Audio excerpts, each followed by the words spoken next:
Kumusta mga brad? Ngayon nga pong parating na motorcycle show, inaasahan nga po ng karamihan sa mga tao na ilalabas na yung motor na matagal nang hinaantay nila. Yung iba oo sigurado na ilalabas na. Pero meron pa nga din pong mangilan-ngilan na medyo alanganin pa. Ito yung mga motor na kinulang sa sundot. Medyo nagpapabebe pa yung mga dealer nila. At isa nga po sa mga gustong masilayan ng mga tao walang iba kundi ang Honda Giorno. Ito nga po ang posibleng at kung sakaling pantapat kaya Yamaha Fazio. Kaya kung sakaling pala rin, talagang panalo. Pero syempre bago tayo magpatuloy, kung bago ka pa lamang napadpad dito sa aking walang kwentang channel, huwag ko na mo subscribe. So yun na nga, isa nga po sa mga motor na sinisigaw ng mga tao ngayon, walang iba kundi ang Honda Giorno Plus 125. Ito nga po ang retro classic scooter na pantapat nila sa Yamaha Fazio. At panigurado mag-aaway-away na naman ang mga tao dito sa sasabihin ko. Ayon kasi sa kanila, di hamak na mas gwapo itong Honda Giorno kaysa doon sa Yamaha Fazio. Paano masabi? Ayon kasi sa kanila, mas classy daw yung datingan ng Honda Giorno kaysa doon sa Fazio. Kahawig daw kasi nito yung mga Italian retro classic scooter. Kaya kung pagapuhan lang daw ang usapan, manahimik na lang daw kayo. Sabi ng mga nag-aantay doon sa Giorno. Hindi ako pumunta rito para makipag-away. Pero syempre kanya-kanyang opinyon naman yan. Kung ano yung opinyon ng mga naka-Fazio, respetuhin nyo. At kung ano naman yung opinyon ng mga nag-aantay sa Giorno, respetuhin nyo.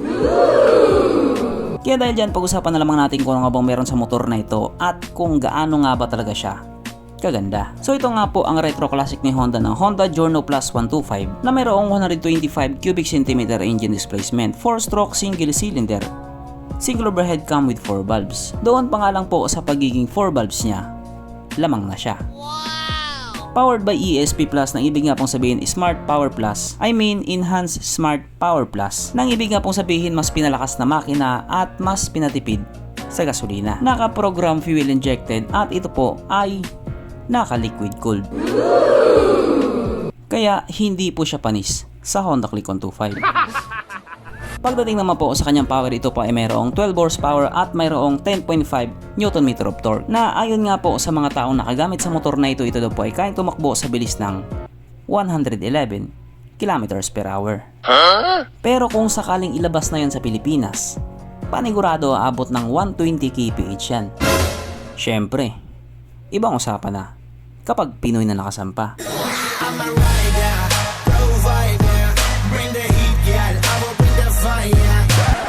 Ang kanyang tangke ay kayang magkarga ng 5.4 liters fuel tank capacity na kumukonsumo naman na po ng 40 to 45 kilometers per liter. So para nga po sa ganong fuel consumption, hindi na po masama. Ang sukat ng kanyang gulong 100/90/12 sa harap at 110/90/12 naman sa likuran. Syempre parehas na po itong naka-tubeless. Pagdating naman po sa kanyang braking system, ito po ay naka-disc brake sa harap at drum brake pa din po sa likuran. Pero ang malupit nga po dito, meron po siyang ABS.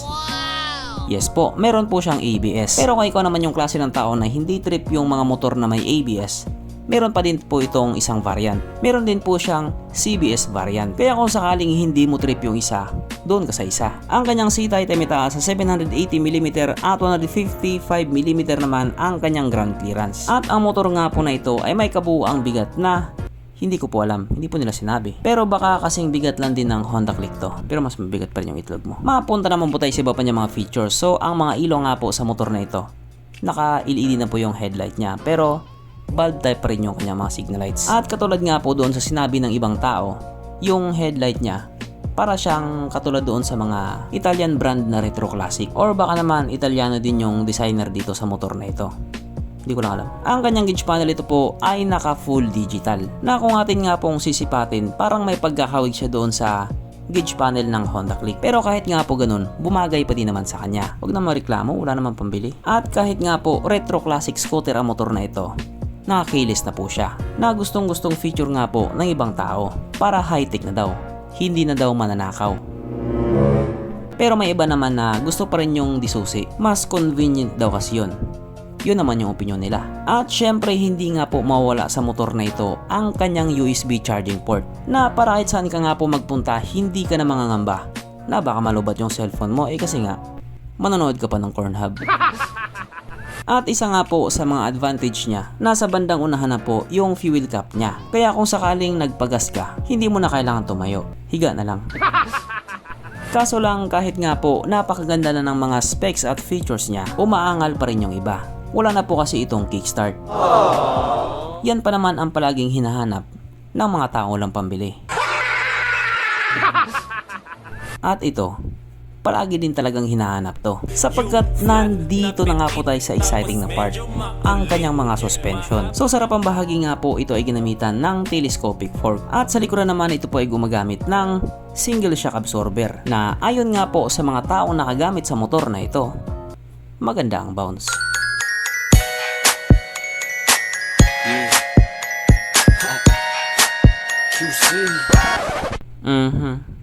Panigurado. Wala na namang nalungkot. At dahil wala nga pong nalungkot, alamin na po natin kung present nga ba sa motor na ito yung tatlong pinaka-importanting features. So, una na nga po dito ang kanyang lagayan ng istalyon at kitang-kita naman mga brad. Meron siyang ganon. Meron siyang lagayan ng istalyon. Pangalawa, meron din po siyang sabitan ng pulutan. At oras na nga po para sa ating ride horse check. Ang pinaka-importanting feature sa isang motor. At ayon nga po sa aking masusing pag-aanalisa, ang motor na ito ay kayang magkarga ng 2 kahong ride horse at kasya pa isang kahon sa kanyang underseat compartment.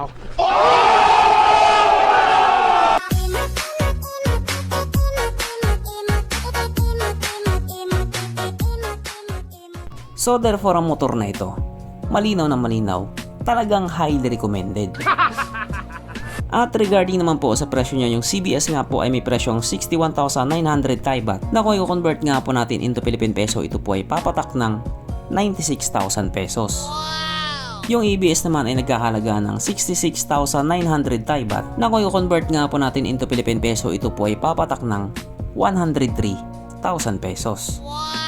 So kung kukumpara nga po natin sa presyo ng Yamaha Fazio na 92,000 pesos, medyo mataas talaga to. Partida, presyo pa sa Thailand yun. At kapag nakalapag sa Pilipinas yan, panigurado, may pagbabago din dyan. Pwedeng bumaba at pwedeng tumaas. Pero tataas talaga yan. Sus, kapag hindi nila tinasan yan, hindi kikita yung mga kamoting ahente dyan. O diba? Painom ka naman. At syempre yung pinakamalaking tanong nga po ay kung kailan or kung ilalabas nga ba. Pero malay natin, biglang mang surprise si Honda tapos isang araw ilalabas na pala niya. Kaya abang-abang na lang tayo. Lalo na yung mga membro ng Team Sana All. Abang lang talaga tayo. Pag abang, abang. Pag bili, bili. So hanggang dito na lang muna mga brad. Kung may gusto kong sabihin or gustong idagdag doon sa mga sinabi ko, mag-comment ka na lamang sa baba. Okay, bye.